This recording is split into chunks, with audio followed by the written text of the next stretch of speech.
ಗರ್ಭಕೊರಳಿನ cancer ಅಂದರೆ cervical cancer ಅಂತ ಹೇಳ್ತೀವಲ್ಲ, ಅದರದ ವ್ಯಾಕ್ಸಿನ್ ಬಗ್ಗೆ ಕೆಲವು ಕನ್ಫ್ಯೂಷನ್ಸ್ ಇದೆ ಜನಕ್ಕೆ. ಅದನ್ನು ಮಾತ್ರ ಕ್ಲಿಯರ್ ಮಾಡ್ತೀನಿ.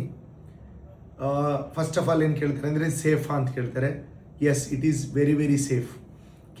ಕೆಲವು ಕಡೆ ಕೆಲವು ರಿಯಾಕ್ಷನ್ ಆದ ಘಟನೆಗಳು ನಡೆದಿದೆ, ಬಟ್ ಬಹಳ ಕಡಿಮೆ. ಸೊ ಹಾಗಾಗಿ ಇದು 99.9% ನಾವು ಸೇಫ್ ಅಂತ ಹೇಳ್ಬೋದು. ಇದು ಯಾವಾಗ ಕೊಡಬೇಕು ಅಂದರೆ ಹೆಣ್ಣು ಮಕ್ಕಳಿಗೆ 15 ವರ್ಷದ ಒಳಗಡೆ ಕೊಡೋದು ಒಳ್ಳೆಯದು. ಯಾಕಂತಂದರೆ ಅವಾಗ 2 ಡೋಸ್ಗಳ ಅವಶ್ಯಕತೆ ಇರ್ತದೆ. 15 ವರ್ಷ ಆದಮೇಲೆ 3 ಡೋಸ್ಗಳ ಅವಶ್ಯಕತೆ ಬೀಳ್ತದೆ, 0, 1 ಮತ್ತು 6. ಓಕೆ, ಇದು ಗರ್ಭಕೊರಳಿನ ಕ್ಯಾನ್ಸರ್ ಅಲ್ಲದೆ ಈ ವಾರ್ಡ್ಸ್ ಅಂತ ಹೇಳ್ತೀವಿ ಅದಾಯಿತು, ಅಥವಾ ಏನಲ್ ಕ್ಯಾನ್ಸರ್ ಅಂತ ಹೇಳ್ತೀವಿ ಅದಾಯಿತು, ಆ ಸಮಸ್ಯೆಗಳನ್ನ ಕೂಡ ಅದು ಪ್ರಿವೆಂಟ್ ಮಾಡ್ತದೆ.